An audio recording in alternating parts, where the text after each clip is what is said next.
Reaction mechanism की second class करेंगे, जिसमें हम किसके बारे में समझेंगे, इलेक्ट्रोफाइल्स एंड न्यूक्लियोफाइल्स के बारे में। So let's start a video. Out of the electrophiles and nucleophiles हम सबसे पहले किसको समझने जा रहे हैं, इलेक्ट्रोफाइल्स को। ठीक है, अब देखो इलेक्ट्रोफाइल्स कौन होते हैं।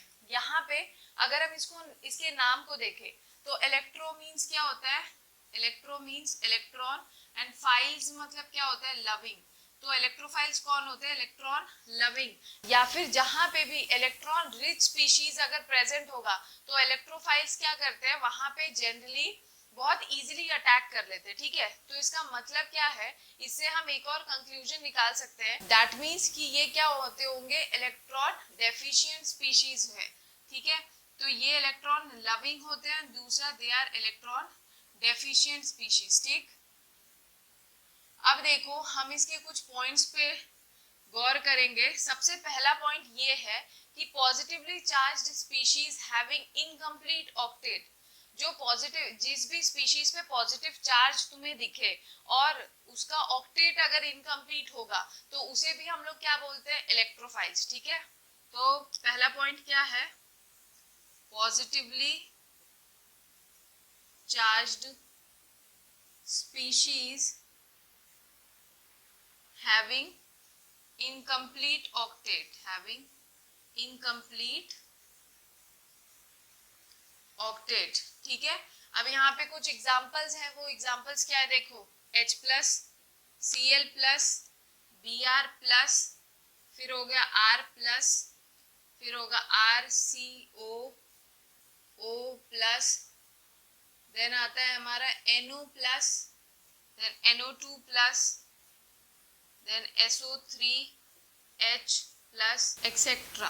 मतलब बहुत से, ये जो मैंने एग्जांपल्स लिखे हैं उसके अलावा भी और बहुत से स्पीशीज होंगे जिनके ऊपर पॉजिटिव चार्ज डेवलप होगा और उनका ऑक्टेट इनकम्प्लीट होगा, तो उन्हें हम लोग क्या बोलेंगे, इलेक्ट्रोफाइल्स। जैसे कि ये सारे क्या हो गए, इलेक्ट्रोफाइल्स। ठीक है, दूसरा एक मैं एग्जाम्पल लिखती हूँ, दैट इज यहाँ पे क्या, NH4 प्लस और H3O प्लस। ठीक है, ये एग्जाम्पल, ये भी इलेक्ट्रोफाइल्स के एग्जाम्पल्स में लिखे रहते हैं। ठीक है, लेकिन यहाँ पे एक समझने वाली बात ये है कि जो NH4 प्लस और H3O प्लस होते हैं, दे आर नॉट इलेक्ट्रोफाइल्स, इन्हें इलेक्ट्रोफाइल्स हम नहीं कहते हैं, they are the source of electrophile. ठीक है, they are not electrophile, they are the source of electrophile, they are source of electrophile, क्योंकि इनका खुद का जो ऑक्टेट है वो कंप्लीट रहता है और जिसका ऑक्टेट कंप्लीट होगा वो इलेक्ट्रोफाइल नहीं कहलाएगा। अब कैसे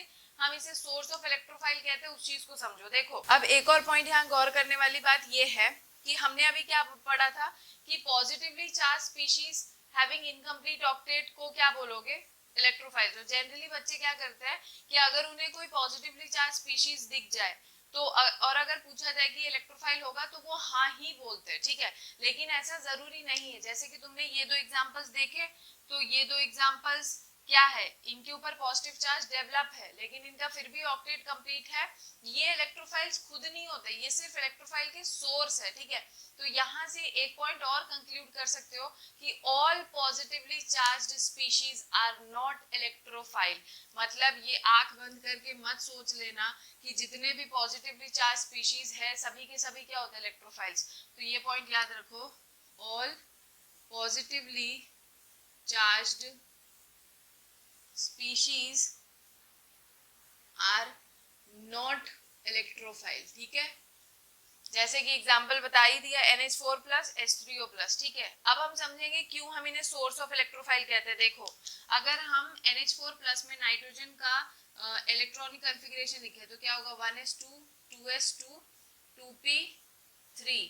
ठीक है, तो ये हो गया इसका इलेक्ट्रॉनिक कॉन्फ़िगरेशन। अब जरा हम इसका ऑर्बिटल एक बार इसका डायग्राम बनाते हैं। तो अगर हमने क्या किया, देखा यहाँ पे p में 3 है तो 1 2 3 और s में कितने, 2 इलेक्ट्रॉन्स है। ठीक, अब होता क्या है, नाइट्रोजन के साथ 4 H प्लस जुड़े हुए हैं। ठीक है, तो 4 H प्लस में से 3 H प्लस तो क्या करते हैं, इसके साथ ओवरलैप कर लेते हैं। अब अगर यहाँ पे ये ओवरलैप कर रहे हैं तो क्या होगा, ये ओवरलैप कर लिया तो तुम्हें यहाँ पे क्या दिख रहा है, 2। अब कितने इलेक्ट्रॉन्स हो गए पर्टिकुलर ऑर्बिट में, 2 2 4 5 6 7 8, मतलब नाइट्रोजन का तो ऑक्टेट तुम्हें दिख रहा है कि कंप्लीट है, ठीक है। अब और जो एक H प्लस बचता है वो यहाँ पे इससे लोन पेयर से इलेक्ट्रॉन ले लेता है, ठीक है।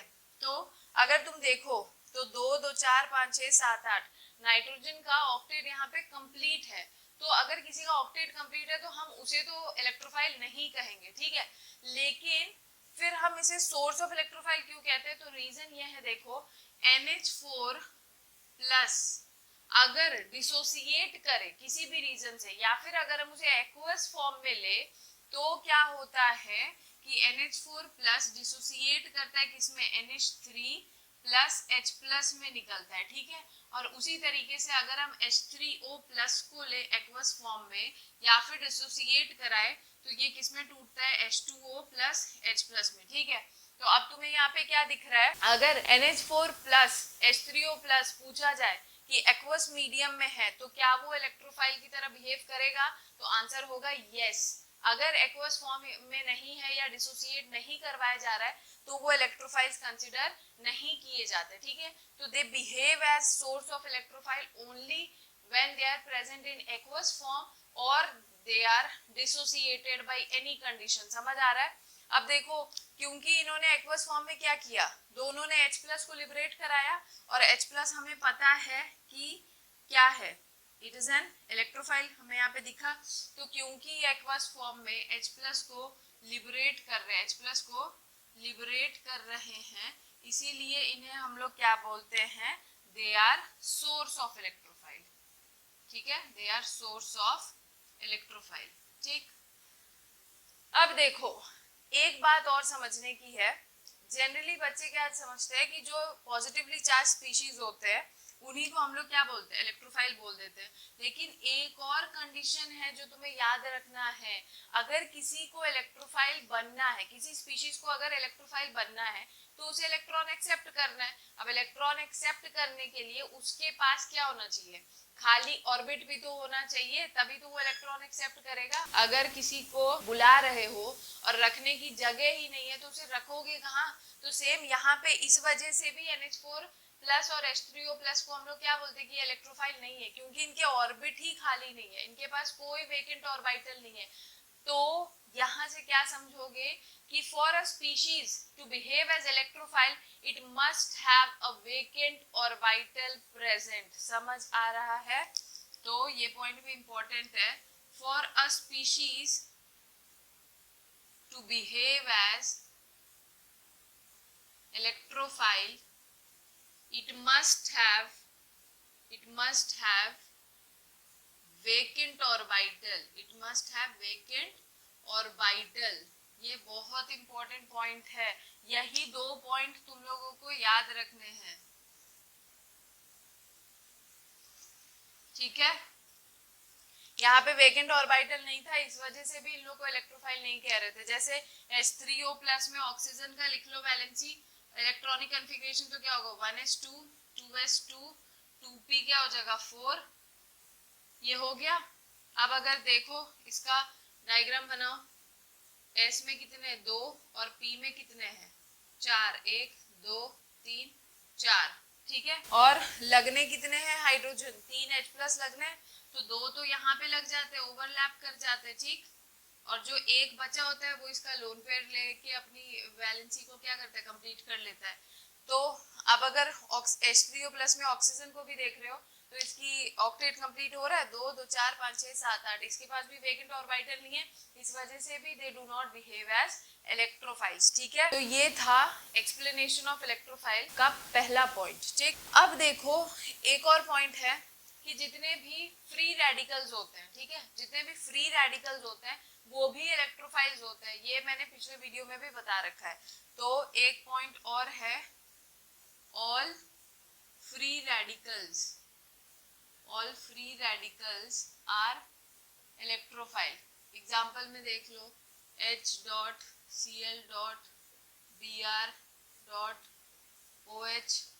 और ये क्या हो जाएगा?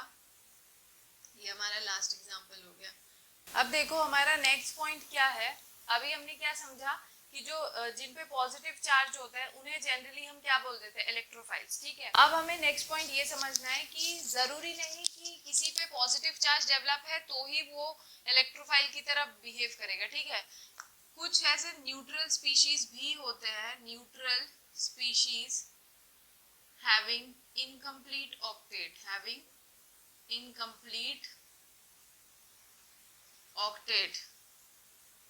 मेन यहाँ पे क्या है कि पॉजिटिवली चार्ज वाले भी इलेक्ट्रोफाइल की तरह बिहेव करते हैं और न्यूट्रल स्पीशीज भी इलेक्ट्रोफाइल की तरह बिहेव करते हैं कभी कभी। जैसे कि अगर तुम एग्जांपल लो BeCl2, तो BeCl2 में क्या है, Be के आउटर मोस्ट में 2 इलेक्ट्रॉन, क्लोरीन में क्या हो जाएगा, क्लोरीन में 7 इलेक्ट्रॉन्स होते हैं, ये हो गया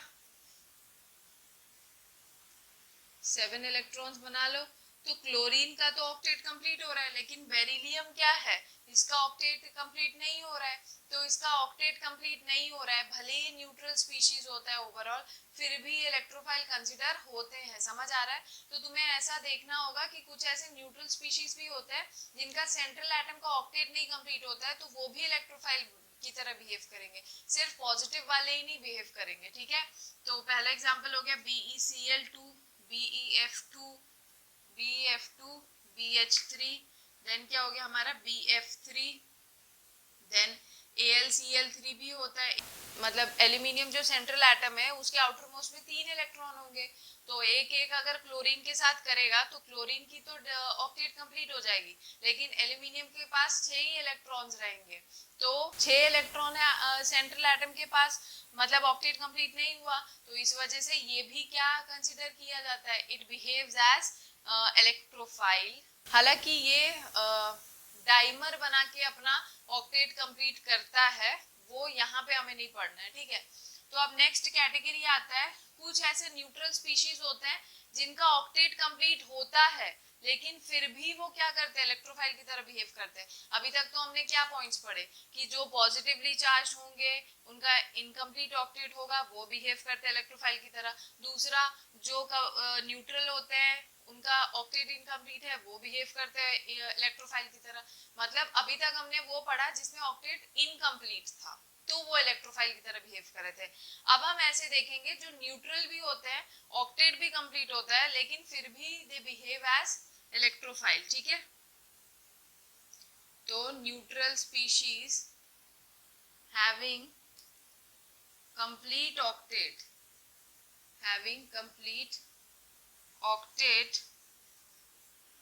बट बिहेव एज इलेक्ट्रोफाइल। क्योंकि यहाँ पे हमने ये देखा था कि इलेक्ट्रोफाइल होने के लिए एक और कंडीशन चाहिए होता है, दैट इज वेकेंट और वाइटल। अगर किसी के पास वेकेंट और वाइटल है तो अगर कोई सामने वाला स्पीशीज, जैसे कोई लेविस बेस हो, अगर सामने वाला स्पीशीज इलेक्ट्रॉन देने के लिए तैयार है तो सामने वाले के पास अगर वेकेंट और वाइटल होता है तो वो इलेक्ट्रॉन एक्सेप्ट कर लेता है अपने वेकेंट और वाइटल में, और तो भी वो इलेक्ट्रोफाइल की तरह बिहेव करता है। समझ आया? तो neutral species having complete octet but behave as electrophile because it can acquire electron in its vacant और vital। ठीक है, और इसी को हम लोग क्या बोलते हैं, लेविस एसिड।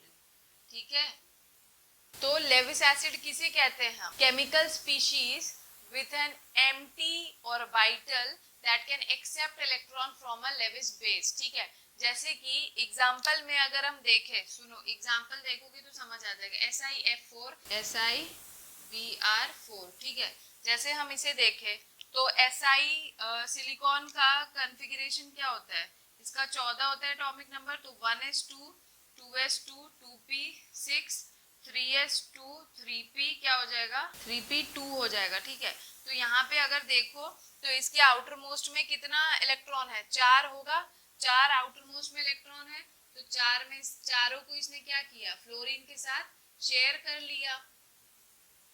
चारों को इसने फ्लोरीन के साथ क्या किया, शेयर कर लिया। तो देखो फ्लोरीन का भी ऑक्टेट कंप्लीट होगा क्योंकि फ्लोरीन के पास आउटर मोस्ट में 7 होते हैं, बस एक की डेफिशिएंसी होती है। तो फ्लोरीन का भी ऑक्टेट कंप्लीट हो रहा है, सिलिकॉन का भी 2 2 4 5 6 7 8 सिलिकॉन का भी ऑक्टेट कंप्लीट हो रहा है। लेकिन फिर भी SiF4 SiBr4 then FeCl3 ZnCl5 और SbCl5 ये सभी के सभी क्या होते हैं, दे आर इलेक्ट्रोफाइल्स या फिर इसे क्या कह लो लेविस एसिड।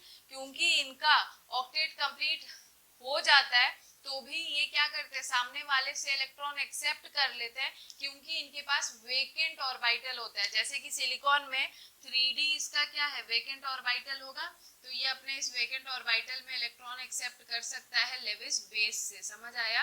तो याद रख लो लेविस एसिड वो केमिकल स्पीशीज होता है which can accept electron in its empty orbital from a Lewis base. ठीक है, तो ये वाला पॉइंट हमने क्या किसके रेफरेंस में समझाया था, वेकेंट ऑर्बिटल के रेफरेंस में ही समझाया था। ठीक है, तो ये हो गए इलेक्ट्रोफाइल्स के पॉइंट। एक और पॉइंट है कि कुछ ऐसे न्यूट्रल स्पीशीज होते हैं जिनका ऑक्टेट कंप्लीट होता है तो भी वो इलेक्ट्रोफाइल की तरह बिहेव करते हैं, इसीलिए क्योंकि उनके ऊपर पार्शियल चार्ज डेवलप हो जाता है as they are connected to a more electronegative atom. जैसे कि अगर तुम CO2 बनाओ, ठीक है, तो ये क्या हो गया, ये भी इलेक्ट्रोफाइल होता है। SO2 हो गया, ये भी इलेक्ट्रोफाइल्स की तरह बिहेव करता है। ठीक है, तो ये भले ही क्या है, ये न्यूट्रल होते हैं। फिर दूसरा देखो इनका 2 2 4 5 6 7 8 इनका भी ऑक्टेट क्या है, कंप्लीट है। ठीक, तो भी ये इलेक्ट्रोफाइल की तरह बिहेव कर रहे हैं। क्यों? क्योंकि ये अपने से ज्यादा इलेक्ट्रोनेगेटिव एटम से जुड़े होते हैं, तो इसके ऊपर पार्शियल नेगेटिव होगा तो इसके ऊपर क्या हो जाता है, पार्शियल पॉजिटिव चार्ज आ जाता है। इस वजह से ये यहाँ पे क्या करते हैं, इलेक्ट्रोफाइल की तरह बिहेव करते हैं। ठीक है, तो ये एक लास्ट पॉइंट था इलेक्ट्रोफाइल का। अब देखो कार्बन यहाँ पे इलेक्ट्रोफाइल की तरह बिहेव कर रहा है, तो यहाँ पे ये ऑक्सीजन न्यूक्लियोफाइल की तरह बिहेव करता है। ठीक है, तो न्यूक्लियोफाइल्स कौन होता है, इलेक्ट्रॉन रिच स्पीशीज को ही हम लोग क्या बोलते हैं, न्यूक्लियोफाइल। ठीक है, तो अब हम न्यूक्लियोफाइल के बारे में पढ़ेंगे। न्यूक्लियोफाइल कौन होते हैं, इलेक्ट्रॉन रिच स्पीशीज। ठीक है, जैसे कि एग्जांपल में हम देख सकते हैं H minus Cl minus Br minus, then क्या हो गया R माइनस हो गया, देन उसके बाद RCOO minus, then OH minus, then क्या हो गया CN माइनस, देन हमारा हो गया RO minus, NH2 minus, then SH minus. ये सारे के सारे क्या हो गए, they are electron rich species. इनके पास एक्सेस में इलेक्ट्रॉन, तो इसलिए क्या आते हैं, न्यूक्लियोफाइल्स की कैटेगरी में आते हैं। ठीक है, electron rich species are nucleophile, electron deficient species are electrophile. ठीक है, दूसरा ये पॉइंट होगा कि जितने भी लोन पेयर कंटेनिंग स्पीशीज होते हैं, ठीक है, लोन पेयर कंटेनिंग स्पीशीज, इन्हें भी हम लोग क्या बोलते हैं, न्यूक्लियोफाइल्स के अंडर में रखते हैं। जैसे कि मान लो NH3, देन RNH2, देन हो गया हमारा R2NH, फिर हो गया हमारा R3N। ठीक है, देन हो गया हमारा H2O, फिर हो गया हमारा ROH, फिर हो गया हमारा ROR। ठीक है, तो ये सारे के सारे स्पीशीज के पास लोन पेयर है, तो इस वजह से भी ये न्यूक्लियोफाइल्स की कैटेगरी में आते हैं। और एक पॉइंट अगर यहाँ पे देखो तो हम ये भी बोल सकते हैं अमोनिया, इसे हम लोग क्या बोलते हैं, अमोनिया। अमोनिया और ये सारे के सारे क्या हो गए, अमोनिया के डेरिवेटिव्स। यहाँ पे एक एक हाइड्रोजन हटाए हमने और उसकी जगह एल्काइल ग्रुप लगाते गए, तो ये क्या हो गए, अमोनिया और अमोनिया के डेरिवेटिव्स। और अगर यहाँ पे देखें हम तो H2O क्या होता है, वाटर, और यहाँ पे भी एक H हटा के हमने दोनों H को एक एक बार हटा के उसकी जगह एल्काइल ग्रुप लगा दिया, तो ये स्पीशीज हमें मिल गए। तो इसका मतलब ammonia and it's derivative and water and it's derivative वो भी क्या करते हैं, न्यूक्लियोफाइल की तरह बिहेव करते हैं। ठीक है, अब एक लास्ट पॉइंट ये है कि एल्कीन, एल्काइन और बेंजीन ये भी न्यूक्लियोफाइल्स की तरह बिहेव करते हैं। ठीक है, इसे लास्ट पॉइंट समझ लो, बेंजीन, एल्कीन और एल्काइन ये भी क्या होते हैं, न्यूक्लियोफाइल्स की तरह बिहेव करते हैं। क्यों? Because of pi bonded electronic cloud, because of pi bonded electronic cloud.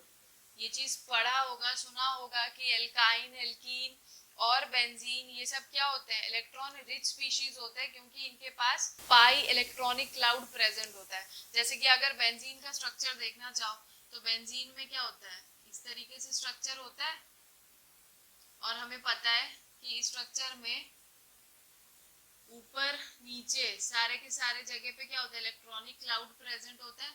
तो यहाँ पे ये पाई इलेक्ट्रॉनिक क्लाउड होने के वजह से भी ये क्या होता है, इलेक्ट्रॉन रिच स्पीशीज के कैटेगरी में आते हैं सारे के सारे, एल्कीन, एल्काइन और बेंजीन। समझ आया? तो ये था हमारा इलेक्ट्रोफाइल और न्यूक्लियोफाइल का एक्सप्लेनेशन। अब एक बात और समझ लो, देखो मैंने बताया था कि जिसके पास वेकेंट ऑर्बिटल होगा वो भी इलेक्ट्रोफाइल की तरह बिहेव कर सकता है। तो जैसे अगर H+ का भी एग्जांपल तुम लोगों को मैं समझा दे रही हूँ, वैसे हाइड्रोजन के पास कितने इलेक्ट्रॉन्स होते हैं, 2 इलेक्ट्रॉन, ठीक है। इसका ऑर्बिट अभी यहाँ पे क्या है, फुल है। लेकिन अगर H+ होगा तो अब इसके पास एक ही इलेक्ट्रॉन है। तो देखो एक इलेक्ट्रॉन मतलब अभी ये ऑर्बिट इलेक्ट्रॉन एक्सेप्ट करने के कंडीशन में है ना, तो इसीलिए इलेक्ट्रोफाइल्स में इलेक्ट्रॉन एक्सेप्ट करने के लिए ऑर्बिट खाली भी होना चाहिए, तो ही हम उसे इलेक्ट्रोफाइल कहेंगे, ठीक है। तो यहाँ तक मैंने इलेक्ट्रोफाइल्स और न्यूक्लियोफाइल्स का फुल एक्सप्लेनेशन दे दिया है। अगर कोई डाउट है तो वीडियो को दोबारा देखो, अगर फिर भी डाउट आता है तो कमेंट सेक्शन में पूछ लो, एंड अगर वीडियो अच्छा लगे तो like, share, comment and subscribe. Thank you.